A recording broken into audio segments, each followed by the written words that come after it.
ወዶችዬ የምወዳችሁ እንዴት አላችሁልን? ዛሬም በአዲስ ፊልም መጥተናል። ፊልሙ እንደምትወዱት እርግጠኛ ነኝ። ላይክ እና ሰብስክራይብ ማድረግ እንዳይረሳ። ለፍታችኋል ይገባችኋል የምትሉ ብቻ ደግሞ ቪዲዮዎቻችንን በቪፒኤን ብቻ ማየት ነው። ወደ ቪዲዮ ፊልማችን ሲጀምር ባስ ውስጥ ጎሚን አንድ አፕሊኬሽን ላይ ገብታ ከጓደኞቿ ጋር በግሩፕ እያወሩ ነበር። ታዲያ እዛ አፕሊኬሽን ላይ ማንኛውም ሰው ተቀላቅለው የሚያወሩትን ሰምቶ መሳተፍ ይችል ነበር። እሷ ስታወራ የነበረው በቅርቡ ስለበላችሁ ምግብ ነበር። በዚህ ጊዜ ነበር ኖሺን የተባለ በጣም የምታደንቀው የድምጽ ተዋናይ ገብቶ ያወራቸው የጀመረው። ድምጹን ልክ እንደሰማች ገና ታዋቂ ከመሆኑ በፊት አድናቂው ስለሆነች አውቃው ነበር። በዚህ ድንጋጤ ውስጥ ሆና ትንሽ ካወራ በኋላ ስለምግቡ ከግሩፑ ይወጣል። ታዲያ እሷ የሄደችው ጓደኞቿ ጋር ሬስቶራንት ውስጥ ለመመገብ ነበር። እንደ አጋጣሚ ሆኖ በአካል ባታውቀውም ያው ኖሺን የሚባለው ልጅ ጓደኞቹን ለማግኘት ጠዋት ላይ እሷ ወደ ሄደችበት ሬስቶራንት ሄዶ ነበር። ታዲያ በቀጣይ ጊዜም የሰማችው እነ ኖሺን ጂንግ የሚባል ስቱዲዮ ነበራቸው። ያ ስቱዲዮ እሷ አዲስ የሰራችውን አፕሊኬሽን ለመርዳት አብሯት ሊሳተፉ እንደሚፈልጉ ጓደኛዋ ይህንን ዜና ስትነግራት በጣም ደስተኛ ሆና ነበር። በዚህም እሱም በምታወራበት ጊዜ እንደ ትላንትና ስለ ምግቡ ያወራችው ልጅ እንደሆነች በቀላሉ አውቆ ነበር። ምክንያቱም እሱም ድምጿን በጣም ወዶት ነበር። ትንሽ ስለ ስራ ካወሩ በኋላ ስለምትወደው ምግብ ስለምታዘወትረው ምግብ ያወሩ ጀመረ። እሱም ምን አይነት ምግብ እንደሚወድ በመናገር የምግቡን አሰራር አሳውቋት ነበር። እናቷንም አንዴ ሽሪምፕ አለ አንዴ ዝኩኒ ያለ ያለች በተደጋጋሚ የተለያዩ ጥያቄዎችን ትጠይቅ ነበር። ይሄንን የምታደርገው እሱ የሰራውን ምግብ ለመስራት ነበር። ታዲያ አንድ ቀን ላይ ወደ ጓደኛዋ ሱፐርማርኬት በሄደችበት ጊዜ እዛ በአካል የማታውቀው ነገር ግን ኖሺን ወደዛ መጥቶ ነበር።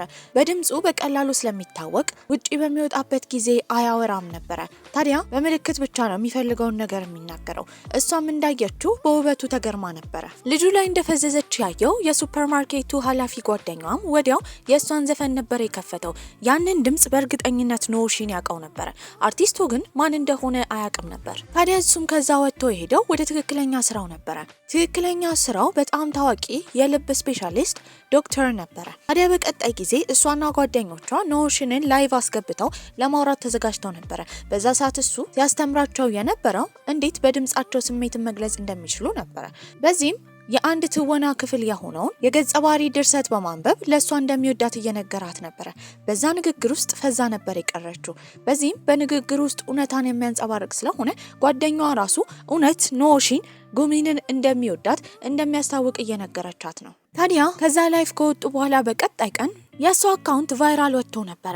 በዚህም ብዙ ሰው ሀክ ሊያደርጋት እየሞከረ ስለሆነ ከጓደኞቿ መካከል እሷ መሆኗንና አለመሆኗን እንዲያጣሩ ቬሪፊኬሽን ላይ ያስገብታቸው ነበር። ከነሱም መሃል አንዱ ኖሺን ነበር። ከሱ ጋርም እያወሩ ነበር። እንድትዘፍንለት ይጠይቃታል። እንደዛ የምታደንቀው ልጅ ስፈኝልኝ ስላላት በጣም ፈርታ ነበር። እሱም ሆስፒታል ስለነበረ አንድ ድብቅ ክፍል ከገባ በኋላ መስፈኗ እንድትቀጥል ነግሯት ነበር። ድምጿን በጣም ነው የሚወደው። እሷም በጣም ታዋቂ የሆነች ስለሆነ ጓደኞቿ ማንነቷን እንድትደብቅ ካልሆነ ኖሺንን የሚያደንቁ ሴቶች እንደሚያስቸግሯት እየነገሯት ነበር። አንድ ቀን ላይ የጓደኛዋ ሱፐርማርኬት በነበረችበት ጊዜ በአቅራቢያቸው ያለ ሆስፒታል አካባቢ ሰዎች እየተጣሉ ነው። እነሱንም ለማገላገል መሀል ትገባለች። እሷን ለመርዳት የመጣው ኖሺን ነበር። በዚህም የምታውቀው ሱፐርማርኬት ውስጥ ጸጥተኛው ቆንጆ የልጅ እንደሆነ እንጂ የምታደንቀው ኖሺን እንደሆነ አታውቅም ነበር። እሱም ያገላግላቸዋል። የጓደኛዋ ሱፐርማርኬት በነበረችበት ጊዜ በአቅራቢያቸው ያለ ሆስፒታል ጋር ሰዎቹ እየተጣሉ ነበር። ከሩቅ ሆና እያየች ነው። ለማገላገልም የገባው ኖሺን ነበር። ታዲያ ያንን ቆንጆዬ ልጅ ብታየውም ሁሌ ሱፐርማርኬታቸው ውስጥ ሲመጣ የማይናገረው ልጅ እንደሆነ እንጂ በጣም የምታደንቀው ኖሺን እንደሆነ አታውቅም ነበር። በቀጣይ ቀን ላይፍ በገባችበት ጊዜ የኖሺን አድናቂዎች እያወሩ ነበር። እሷ ማን እንደሆነች ለምን አድሚን እንደሆነች እየጠየቋት ነው። ግራ ተጋብታ ነበር። አፕሊኬሽኑን በምታይበት ጊዜ እዛ ግሩፕ ውስጥ ያሉ ሰዎች እንድታስገባና እንድታስወጣ ፍቃድ የሰጣት ኖሺን ነበር። ኖሺንም እሷን በጣም ስለወደዳት በቀላሉ ግሩፓቸው ውስጥ እንድትቀላቀል አድርጎ ነበር። ታዲያ ግን ብዙ ሰዎች በቅርቡ ጂያንግ የተባለው የነሱ ስቱዲዮ ውስጥ እንደምትገባ እያወሩ ነው። ይህንን አጋጣሚ በመጠቀምም ኖሺን በቅርቡ ለአድናቂዎቻቸው አዲስ መክፈቻ የሚሆን ዘፈን ስለሚያዘጋጁ መታ ከግሩፓቸው ጋር እንድትለማመድ ጥያቄ አቅርቦላት ነበር። ታዲያ እሱም ዊቻት ላይ እንዲያወሩ ነበር የጠየቃት። ለዘላለም ስትፈልገው የነበረው ጊዜ ደርሶ ነበር። እንደዛ የምታደንቀው ልጅ እንዲህ በቀላሉ ልታናግረው መቻሏ ደስታ ፈጥሮባት ነበር። ክፍሏም ተኝታ በነበረበት ጊዜ ጓደኞቿ በተደጋጋሚ እያንኳኩ ነበር። መውጣት ባትፈልግም ቆንጆ ምግብ እንደተሰራ ሲነገራት እየሮጠች ትወጣለች። ነገር ግን እዛ ስራ ነበር የጠበቃት። ጓደኞቿ ይዟት የሚሄዱበት አንድ ቦታ እንዳለ ይነግሯታል። ይዟትም የሄዱት ለሁሉም የሚሆን ትንሽዬ ስቱዲዮ አዘጋጅተው ነበር። ታዲያ ሶስቱ ከሚቀርቧት ጓደኛሞች ጋር በመሆን እሷ ዘፋኝ ሆና ሌሎቹ ደግሞ መሳሪያ እየተጫወቱ ነበር። አዲስ ዓመት ስለደረሰ እሷ ለኑሺን እንዲሁም ጂንግ ለተባለው ስቱዲዮ ስለሚሰሩ ጓደኞቹ መልካም አዲስ ዓመት ማለት ፈልጋ ነበር። ቆይ ግን በጣም ሙጭጭ ያልኩባቸው ይሆን ነው ቸኩዬ ይሆን? ምንድነው ማድረግ ያለብኝ? በዚህ ሰዓት ግራ መጋባት ውስጥ ሆና ግን ስልኳ ላይ ያየችው የሱን ስም ነበረ። እየደወለላት ነው። ታዲያ እሱን ስታወራው ከመፍራቷ የተነሳ ድምጿ እየተንቀጠቀጠ ነበረ። በዚህም በቅርቡ እነሱ ላይቭ ላይ አንድ ላይ በመታየታቸው ስለሱ ሰዎች ብዙ እያወሩ ስለሆነ ምናልባት ዝነኝነቱን እንዳይጎዳበት ፈርታ ነበረ። ታዲያ እሱም ምንም ቢሆን አድናቂዎቹ ያሉት ስልክ ውስጥ እንደሆነ ስልኩንና ላፕቶፑን ከዘጋ በኋላ እነዛ ሰዎች አካባቢ ውስጥ ከሌሉ ድረስ ለእንደዚህ አይነት ሰዎች ምንም አይነት ነገር እንደማይጨንቀው እየነገራት ነበር። ታዲያ እሱም መክራት የነበረው የሱን አስተሳሰብ እንድትጋራ ነበረ። በዚህ ሰዓት ግን እናቷ ስትጠራት ቶሎ ብላ ስልኩን ትዘጋዋለች። እናትየውም የነገረቻት ሄዳ ጓደኛዋን ሱፐርማርኬት ውስጥ እንድታገዝ ነበረ። እዛ በሄደችበት ጊዜ አዲስ የተቀጠረች ልጅ ነበረች። ጎሚንን ቀርባ ሰላም ካለቻት በኋላ ልጅቷ ግን ከምትሰራው ስራ ይበልጥ የምታወራው ስለ ኖሽንና ስለነሱ ቡድኖች ነበረ። ታዲያ ሱፐርማርኬት ውስጥም የተቀጠረችው ልጅ ብዙውን ጊዜ የምታወራው ስለ ኖሽን ነበረ። በዚህ አጋጣሚ ጉሚንም ድምጿ እንዳይታወቅባት ልጅቷ እንዳታቃት ቀስ ብላ ነበር የምታወራው። በዛ ሰዓት ልጅቷ ካለች የሱን ቴክስት እንኳን አትመልስም ነበር። እንዳይታወቅባቸው በጣም ትፈራለች። እሷና ጓደኛዋ በቀጣይ ጊዜ በሚያወሩበት ሰዓት አንድ ልጅ ጂያንግ የተባለው ድርጅት ውስጥ ተቀጥሮ ኖሽንን እንዳወራው፣ ታዲያ በጣም ጥሩ ሰው እንደሆነ ስለሱ እያወራ ነበር። በዚህም ጓደኛዋ ኖሽንን ለረጅም ጊዜ እንደወደደችው ስለምታውቅ የሱን ማንነት ማወቅ እንደማትፈልግ ትጠይቃታለች። እሷ ግን ልጁን በአካል ማወቅ ብትፈልግም በድምጽ እንኳን በጣም ስለወደደችው ያን ያህል እንዳልጨነቃት ትናገራለች።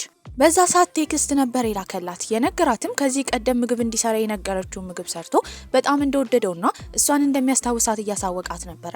በዚህም እንደ ጅል ስልኳን እየያዘች ትስቅ ጀመረ።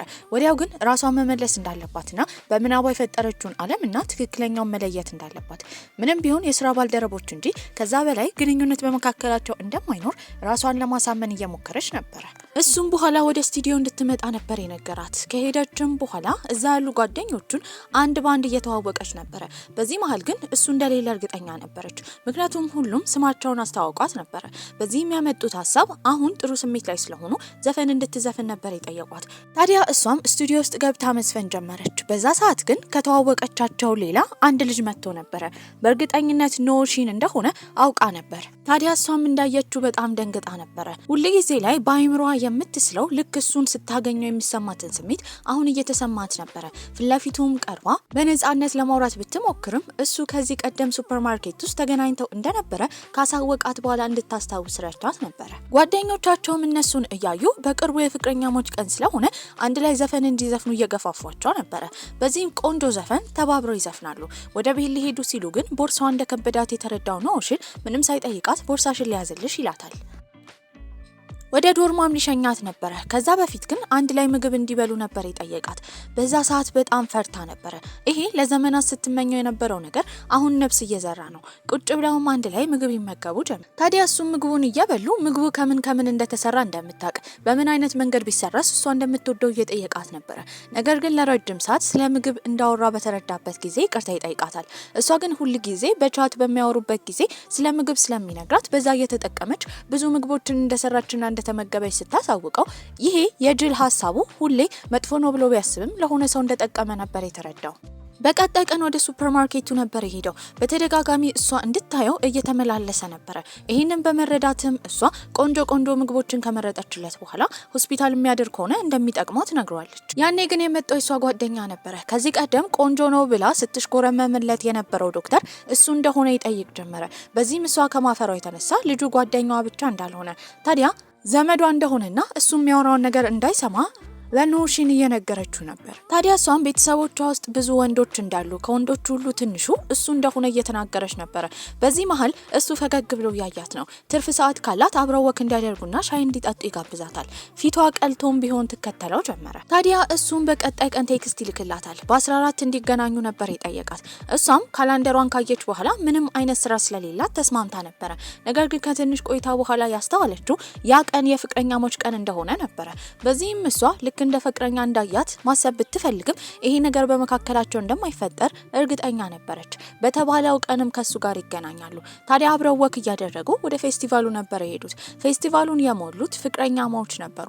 በዛ ሰዓት ግን እሱ ልክ ፍቅረኛሞች እንደሚያደርጉት ነገር እሷና እሱ እንዲያደርጉ ፍቃደኛ ነበረ። ታዲያ እሱም ለምን ብቻውን እንደመጣ ስትጠይቀው ግን ጓደኞቹ እንዳለ ቀጠሮ እንደነበራቸው ቢናገርም በእውነታው ጓደኞቹ እንዳለ ፍቅረኛ አልነበራቸውም። ሁሉም ስቱዲዮ ውስጥ ቁጭ ብለው በቅርቡ ማርጀታቸው እንደማይቀርና ብቻቸውን ሆነው ካረጁ ለነሱ የሚሆን የእርዳታ ተቋም እንደሚከፍቱ እየተሳሳቁ እያወሩ ነበረ።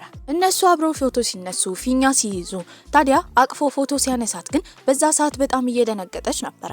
ይህንንም ጨርሳ እየሄደች ወደ ሱፐርማርኬት ነበር። ታዲያ ግን ተሳስታ በትክክለኛ ድምጿ አውርታ ነበረ። እዛ ያለችው ልጅ ወዲያው ነበር ያወቀቻት። በዚህም እሷና ኖሽን አንድ ላይ መሆን እንዳለባቸው አሁን አብራው የምታሳልፈው ዶክተር ግን እንደሚወዳት እንደሚያስታውቅና እሱ ከኖሽን እንዳይቀማት ልጅቷ ባለማወቅ እያወራች ነበረ። እሷም እንደምንም ብላ በመካከላቸው ምንም ነገር እንደሌለ ለማስረዳት እየሞከረች ነበረ። እሷን ተሰናብታ እየሄደች እያለ ስልክ ይደወልላታል። አያቷ ሆስፒታል እንደገባ ነበር የሰማችው። በዚህም እዛ ሆስፒታል አያቷን ጎብኝታ በምትወጣበት ጊዜ ከኖሽን ጋር ይገናኛሉ። ከኋላ ሆኖ ድምጿን ሲጠራት በቀላሉ በድምጿ አውቃው ነበረ። እሱም የሚሰራው ትልቅ ሰርጀሪ ነበረው። ከተለያዩ በኋላ ግን ወደ ቤት ልትሄድ ስትል እሱን ቻው ማለት ስለፈለገች ወዳለበት ቦታ ለመሄድ ነበር ያሰበችው። ታዲያ እሱን ለማግኘት ወደ ላይ ስትወጣ እሱ ደግሞ እሷን ለማግኘት ወደ ታች እየወረደ ተሸዋውዳው ነበረ። በቀጣይ ቀንም ስልክ ይደውልላታል። ታዲያ ጓደኞቹ አንድ ላይ ተሰብስበው እራት ሊበሉ ስለሆነ እዛ ፕሮግራም ላይ እንድትመጣ ነበር የጋበዛት። በዚህ በጣም ፈርታ ነበረ። እምቢ ለማለት ግን አንደበቷ ሊታዘዝላት አልቻለም። በቀጣይ ቀን ተስማምታ ትሄዳለች። እዛ ካሉ ጓደኞቹ ሴቷ በጣም ስለወደደቻት እየተንከባከበቻት ነበረ። ታዲያ የሱ ጓደኞችም ጉሚን እና ኖሽን አንድ ላይ እንዲሆኑ ስለሚፈልጉ እሷ ወደ ኪችን እንድትሄድ እየነገሯት ነበረ። ተነስታ በሄደችበት ጊዜ በጣም ብዙ ምግብ ኖሽን እየሰራ ነበረ። ጁስ ከቀዳች በኋላ ጁስ መጠጣት እንደሚፈልግ ትጠይቋለች።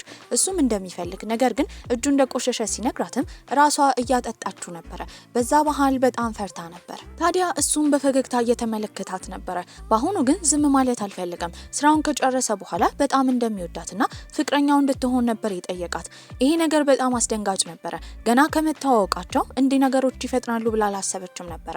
በዚህም በድንጋጤ ውስጥ ሆና እምቢ ማለት ባትችል እንኳን ነገሩ እንደፈጠነ ብትነግረውም እሱ ፍቅር ለመያዝ 1 ደቂቃ እንደሚበቃው መጀመሪያ ካያት ጊዜ ጀምሮ እንደወደዳት ነበር የነገራት። በዚህም ተስማምታ ነበረ። በቀጣይ ቀንም ቴክስት ይልክላታል። እሷም ክላስ እንደሆነችና ለመጨረስ አንድ ትምህርት ብቻ እንደቀራት እየተናገረች ነበረ። ወዲያው የመጣው ከጀርባዋ እሱ ነበረ። በለሰለሰ ድምጽ ሲጠራት በጣም ደንግጣለች። እዚህ መሆኗን እንዴት እንዳወቀ ታዲያ ማን ፈቅዶለትስ እንደገባ እየጠየቀችው ነበረ።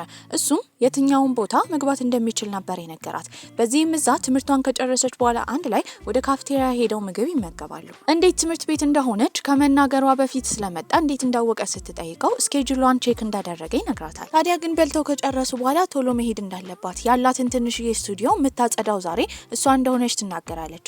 እሱ ግን አብራት ነበር እዛ ድረስ የሄደው። ስታይም ጓደኞቿ ክፍል ውስጥ ነበሩ።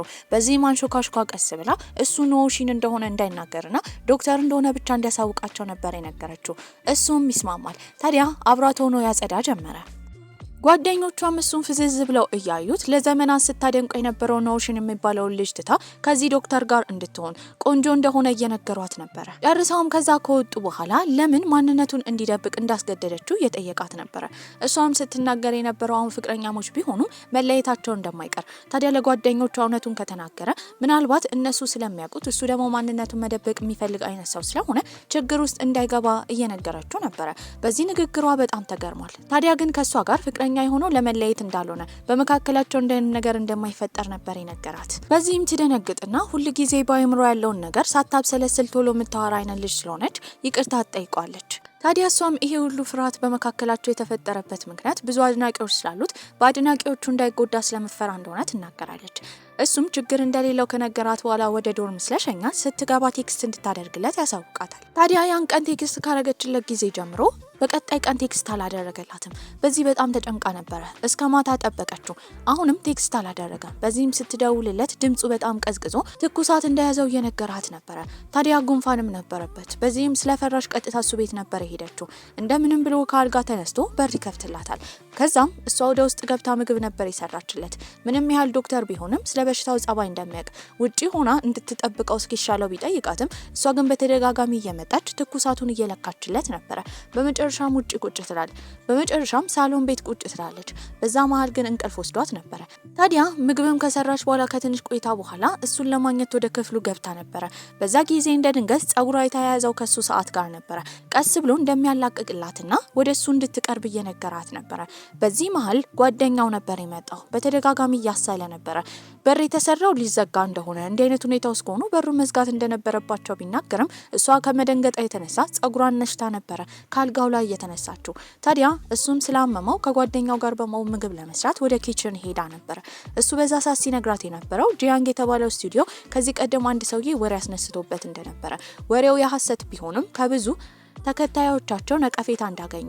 ታዲያ እሷም እንደዚህ አይነት ነገሮች ላይ ፎከስ እንዳታደርግ፣ እውነት ኖሺንን የምትወዳው ከሆነ ስለ ሰዎች ስለሚያወሩት ነገር እንዳትጨነቅ እየነገራት ነበረ። እሷም ይሄን ነገር እንደተወች የመከራትም ኖሺን እንደሆነ ስለ ሰዎች ምንም እንደማታስብና እነዛ ሰዎች በስልካቸው ውስጥ ያሉ እንጂ በአካል እንደሌሉ እየተናገረች ነበረ። ይሄንን ከሰማ በኋላ ግን በጣም ነበር ደስ ያለው። አመመኝ ባለችው ሰዓት ምንም ነገር ሳትፈራ ቀጥታ ወደሱ ቤት መምጣቷ ራሱ ደስታ ፈጥሮበት ነበረ። ታዲያ በመቀጠልም የሱ ጓደኞች መጥተው ነበረ። ታዲያ አንዱ ጓደኛቸው ያመጣው ሀሳብ ሁሉም ከዚህ እንዲሄዱ፣ ሁለቱ ፍቅረኛሞች አንድ ላይ መሆን እንዳለባቸው እየተናገረ ነበረ። እሱ ጋር ካመሸች በኋላ ወደ ማታ ይሸኛታል። ታዲያ ግን የቤተሰቦቿን ድምጽ እየሰማች ነበረ። እነሱም እንዳመሸች የት እንደሆነች እየተናገሩ ነው። አባትየው ደግሞ እናትየው እንድትረጋጋ ምናልባት ወክ እያደረገች እንደሆነ ስለ ጉሚን እያወሩ ነው። በዚህም እየሮጠች ትመለሳለች። ኖሺንም ሳይርቃት ተከትላው ነበረ። ታዲያ ማምሸቷ ካልቀረ ትንሽ መቆየት እንደምትፈልግና ወክ እንዲያደርጉ ነበር የጠየቀችው። በቀጣይ ጊዜም እሷ ሱፐርማርኬት ውስጥ በነበረችበት ጊዜ እሱ እዛ መጥቶ ተጠቃሚ መስሎ ምግብ እየተመገበ ከሩቅ ሆኖ እየተመለከታት ነበረ። ሁለት ሴቶችም የሱን ውበት እያደነቁ ነው። እሷ ይሄንን ከሩቅ ሆና በምትሰማበት ጊዜ በጣም እየቀናች ነበረ። እንደ ቀናች ያስተዋለው ኖሺንም እሷ ጋር ከመጣ በኋላ እንደማይተዋወቁ ሰዎች አክት ያደርግ ጀመረ። ስልክ ቁጥሯን እንድትሰጠው ታዲያ ቆንጆ እንደሆነች እየነገራት ነበረ። በዚህ መደናገጥ ውስጥ ዝም ብላለች። ሴቶቹም እንደዛ ያደነቁት ወንድ መጥቶ ጉሚንን ስልክ ቁጥሯን በመጠየቁ ተገርመው ነበረ። እሷ ግን ደርቃ ጸጥ ስትል እድለቢስ እንደሆነ ምንም ቆንጆ ቢሆን እንደሱ አይነት ሴቶች ግን እንደማይፈልጉት በመናገር ከጠቀሳት በኋላ ከዛ ነበር የወጣው። ባደረገው ነገር በጣም ደንግጣ ነበር። ኖሺንም ከበሽታው ሙሉ ለሙሉ ካገገመ በኋላ ጓደኞቹ አንድ ላይ ተሰብስበው በቅርቡ ለአጭር ጊዜ ጉዞ እንዲሄዱ፣ ታዲያ ከጉዞ ባሻገር ስለ ስራም እንደሚያወሩ እየተነጋገሩ ነበረ። በዚህ መሃል ጉሚንም እንድትመጣ ስለጋበዟት እሷም ያሏትን ጓደኞች ይዛ ነበረ ወደ ቦታው የሄደችው። ታዲያ ግን ጉዞ ብቻ እንዳልሆነ ሁሉም አንድ ላይ ተሰብስበው ስለ ስራ ሁላ እያወሩ ነበረ። ትንሽ ስለ ስራ ካወሩም በኋላ የአንዷ ሴት ቤተሰቦች እንድትሄድ ስላልፈቀዱላት እነሱን አስፈቅደው አንድ ላይ ይሄዳሉ። አስጎብኛቸውም ወደ ቆንጆ ቦታ ወስዷቸው ነበረ። አንድ ላይ ምግብ ይመገባሉ። ከዛ በኋላ ግን በመርከብ ጉዞ እንዲያደርጉ ሰውየው ጠይቋቸው ነበረ። ከሷ ጓደኞች አንዷ ግን መርከብ ላይ ስትሄድ ያስመልሳል ነበረ። በዚህ ጭንቀት ምክንያት እንዴት ልሂድ አልሂድ ግራ ተጋብታ ሳለ የኖሺን ቆንጅዬ ጓደኛ አብሯት እዚህ እንደሚቆይ፣ ታዲያ ሁለቱ እንደማይሄዱ ነበር የነገራት። በዚህም በጣም ደስ ይላታል። ጓደኞቻቸውም እነሱን ከተለዩ በኋላ በመካከላቸው የሆነ ነገር እንዳለ እያሾፉባቸው ነበረ። ታዲያ አንድ ላይ ይዝናናሉ። ኖሺንና ጉሚንም ልክ እንደ ታይታኒክ መርከቡ ጋር ሆነው የተለያዩ ፎቶዎች እየተነሱ ነበረ። ውስጥ ያሉ ጓደኞቻቸውም እነሱን ያዩአቸው በቅርቡ እንደሚጋቡ ስለነሱ እያወሩባቸው ነበረ። ታዲያ በቀጣይ ቀንም ቴክስት ይልክላታል። ጓደኞቿን ሸውዳ ብቻዋን እንድትመጣ ነበር የነገራት። እሷም እሺ ብላ ተዘጋጅታ ትወጣለች። ሳይክል ተከራይተው ነበረ። በሳይክል እየነዱ ጥሩ ጊዜ አሳልፏል። አንዱ ግን ሰውዬ ያያቸውና በመርከብ እንዲሄዱ ሳይክል እንደሚያደክም እየነገራቸው ነበረ። እዛ በገቡበት ጊዜ የእሷ ጓደኛና የእሱን ጓደኛ አግኝተዋቸው ነበረ። አራቱ አንድ ላይ ሆነው ጥሩ ጊዜ ያሳልፋሉ። ብዙውን ጊዜ በመጫወትና ጊዜ በማሳለፍ ቢያሳልፉም አሁን ግን ወደ ስራቸው መመለስ እንዳለባቸው ነበር የተረዱት። ሁሉም ወደ ስራቸው ተመልሰው ያነቡ ጀመረ። እሱንም ከጨረሱ በኋላ በቀጣይ ቀን ሁለቱ ፍቅረኛሞች ለመዝናናት ወደ ባህር ዳርቻው ነበር የሄዱት። ጸጉሯን አስተካክሎ ዘፈን እንዲሰሙ ኢርፎን ያደርግላታል። በዛ ሰዓት ግን አይኗን እያየ በሚቀርባት ጊዜ በአቅራቢያው የነበረ አሳ የሚያጠምድ ሰው አቋርጣቸው ነበረ። ሰውየው ባደረገው ነገር ኖሺን በጣም ተናዷል። በዚህም ሰውየው አጠገባቸው እስካለ ድረስ ምንም ማድረግ ስለማይችሉ ስለ ስራ ያወሩ ጀመር። ታዲያ እሱም በቅርቡ የሱ ቡድኖች የሚያቀርቡት ፕሮግራም ስላለ እዛ የዘፈን ፕሮግራም ላይ እንድትቀላቀል እሱና ጓደኞቹ እንደተስማሙ እየነገራት ነበረ። ታዲያ እሷም ይህን በሰማችበት ጊዜ ለመሳተፍ ብትፈልግም በሚሊዮን የሆኑ ሰዎች እነሱ አድናቂ ስላላቸው ምናልባት ሁለቱ አንድ ላይ በሚታዩበት ጊዜ ወሬ እንዳይነሳ ፈርታ ነበረ። እሱ ግን ወሬ ቢነሳ ራሱ ምንም እንደማይመስለው ይነግራታል። እሱ ምንም ያህል እዚህ ስራ ላይ ያን ያህል የስራ ልምድ ባይኖራትም ድምጿ በጣም ቆንጆ ስለሆነ እንደ ቡድን እንደሚፈልጓት እየነገራት ነበር። ይበልጥ እንድትበረታታም ብዙ ሙዚቀኞችን ጠርተው ቃለ መጠይቅ እንዳደረጉላቸው፣ አንዳቸውም ግን ልክ እንደሷ ድምጽ እንደሌላቸው እየነገራት ነበር። በደንብ ከማውራታቸው በፊት ግን አሳ የሚያጠምደው ሰውዬ መተው አሳ እንዲያጠምዱ ነበር የነገራቸው። በዛ ሰዓት ትልቅ አሳ ይይዛሉ። ለሰውየው ሊሰጡት ሲሉ ግን እሱ ዝም ብሎ መውሰድ ስላልፈለገ በምላሹ ሻይ ሰጥቷቸው ነበር። ያንን ሻይ ከጓደኞቻቸው ጋር ሆነው ይጠጣሉ። በቀጣይ ጊዜ መድረኩ ላይ የሚያቀርቡበት ቀን ደርሶ ነበር። እሷ መድረክ ላይ እየታየች ባህላዊ ልብስ ለብሳ ስትዘፍን፣ እሱ ደግሞ ማንነቱ እንዲታወቅ ስለማይፈልግ ከጀርባ በመጋረጃ ተጋርደው አንድ ላይ ዘፈኑን ዘፍነው ነበር። በዚህ የተነሳ ትልቅ አድናቆትን አትርፈው ነበር። ሁሉም ሰዎች ከወጡ በኋላ ፕሮግራማቸው በተሳካ ሁኔታ ስለተጠናቀቀ ደስ ብሏቸው እርስ በርስ ይተቃቀፋሉ። በቀጣይ ቀንም አዲስ ቦታ ለመጎብኘት ሄደው ነበር። ቦታው በጣም ነበር የሚያምረው። ታዲያ ሴቶቹም ከወንዶቹ ተለይተው ጊዜ ለማሳለፍ በሄዱበት ጊዜ ኖሺን ፍዝዝ ብሎ ነበር። ይህንን ያስተዋለው ጓደኛው ምን ሆኖ እንደሆነ ይጠይቀዋል። ታዲያ ኖሺንም ብዙ ሳያስብበት የተናገረው ሁሉን ነገር ትቶ አግብቶ መኖር እንደሚፈልግ ያሳውቃቸዋል። እነሱም ምናልባት ይህንን ነገር ጉሚን ከሰማች ነገሩ አዲስና የቸኮለ ስለሚሆንባት ዝም እንዲል ነበር የመከሩት። ወደ ኮሌጅም ትመለሳለች። ላይብራሪ ሆና በምታነብበት ጊዜ ጓደኛዋ ስትነግራት የነበረው ማንበብና ትምህርት ብቻ ስልችት እንዳላት፣ ተደጋጋሚ ህይወት እንዳስጠላት እየነገረቻት ነበረ። ነገር ግን ጉሚን ከልቧ እየመለሰችላት አልነበረም። ይህንን የሰማችው ጓደኛዋ ምን እንደተፈጠረ ትጠይቃታለች። በዛ ሰዓትም በጣም ታዋቂ የሆነ ዘፋኝ አብረው ዘፈን እንዲዘፍኑ እንዲሁም ግጥም እንዲጽፉ ጥያቄ እንዳቀረበላት፣ ለዚህ ስራ ግን በቂ ነኝ ብላ እንደማታስብ ትናገራለች። ጓደኛዋም የተባለውን ዘፋኝ ስለምታውቀው ይሄ ጥሩ አጋጣሚ እንደሆነ፣ ታዲያ አሁን ካለችበት ነገር እንደሚያነሳት፣ ምንም ቢሆን ድረገጽ ላይ መጥፎ ነገር ስለሷ ቢጻፍም እሱን ትታ ዘፈኑ ላይና ማቀናበሩ ላይ እንድትስማማ እየመከረቻት ነበር። ታዲያ እሷም እያሰበችበት ነበረ። ይሄ ነገር ለስራዋ እድገት በጣም ቢጠቅማትም ነገር ግን ሰዎች ድረገጽ ላይ ያሉት መጥፎ ስለሆኑ ቢወራባትም ምን ማድረግ እንዳለባት ግራ ገብቷት ነበረ። የፎቶ ሹትም ስለነበራት እሱ ጋር ነበረ ሄደችው። አንድ ላይም ባህላዊ የቻይና ልብስ ከለበሱ በኋላ ፎቶ ይነሳሉ። ከዛም በኋላ ግን እሱ ወደ አንድ ቦታ ወስዶ ያወራት ጀመረ። ታዲያ እሷም ለረጅም ጊዜ ሲያስጨንቃት የነበረውን ነገር ትጠይቋለች። ግን አንድ ቀን ማለት የሆነ ጊዜ አስበህ ታውቃለህ? ምናልባት እኔ ካንተ የበለጠ ድምጽን በጣም ወደው ይሆናል። ስለሱ ነገር ተጨንቀህ ታውቃለህ? እሱም ይሄን ከሰማ በኋላ በመገረም የሱ የሆነ ነገር እንዳለ እንድትወድ ከፈለገች አይኑን ከፈለገች ጸጉሩን ምንም ቢሆን መውደዷ ደስታ እንደሚፈጥርበት ብቻ የሱ የሆነ ነገር እንዲሆን ነበር የነገራት። ከዛም በኋላ ግን ሁለቱም ይቀራረባሉ። በዚህም ሊስማት ፈልጎ ነበር። ታዲያ ከሳማትም በኋላ በሁለቱ መካከል ትልቅ መደናገጥ ተፈጥሮ ነበር። በቀጣይ ጊዜም ከጓደኞቿ ጋር ቁጭ ብላ በምታወራበት ጊዜ እየተለማመደች ነበር።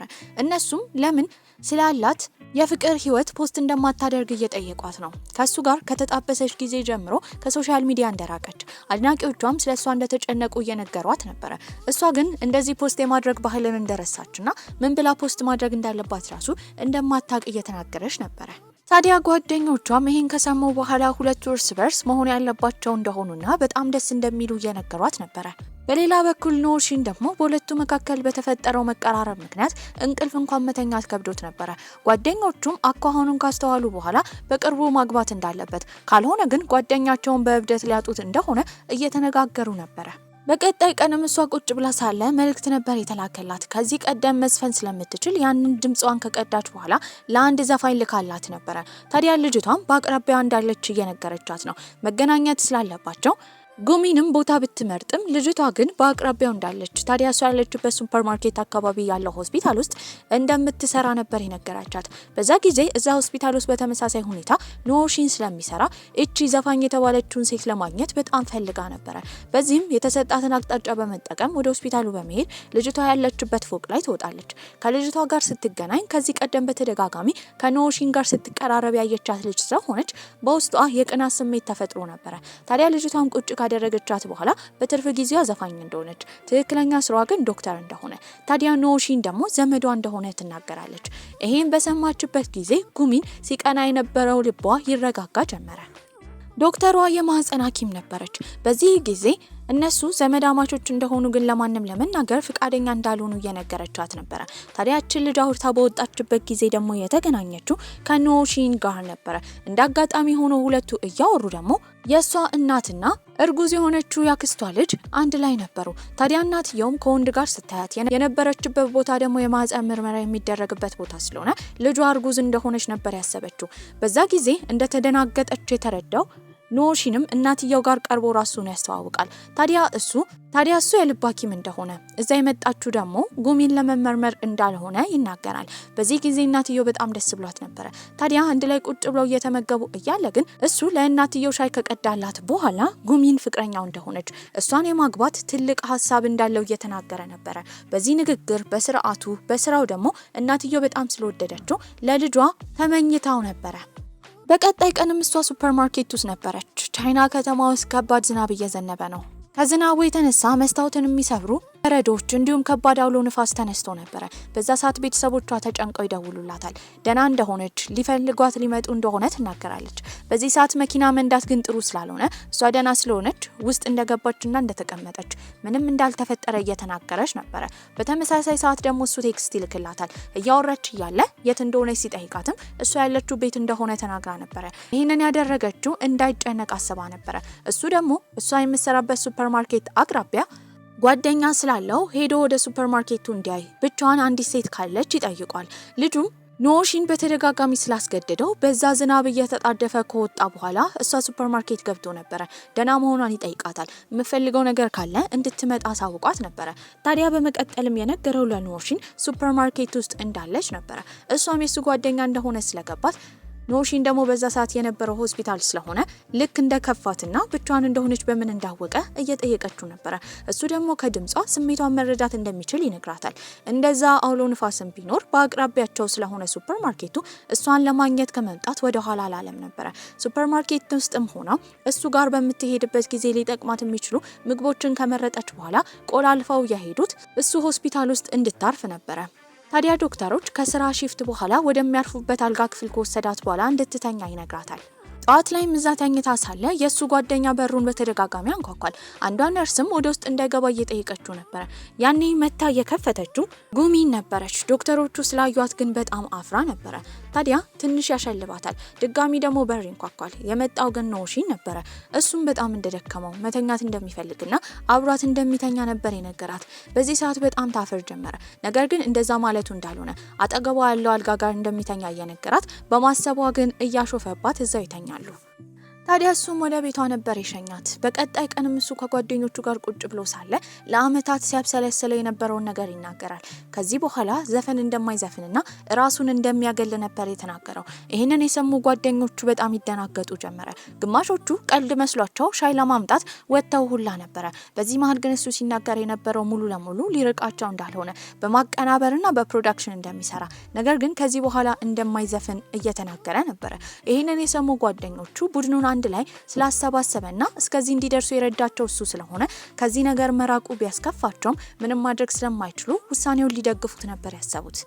ታዲያ እሱም ከዚህ በኋላ ትላልቅ ገጸ ባህሪዎችን እንደማይወስድ ባይሆን ግን በሱ ፋንታ የሚተኩት አዳዲስ የሆኑ ሰዎችን መመልመል እንዳለባቸው በዚህም ነገራቸውን እንደሚያስፋፉ እየተናገረ ነበር። ታዲያ በቅርቡም ትልቅ ኢቨንት እንዲያዘጋጁ ሀሳብ ያመጣል። ታዲያ እሱም ከስራው መራቅ ፈልገው ነበር።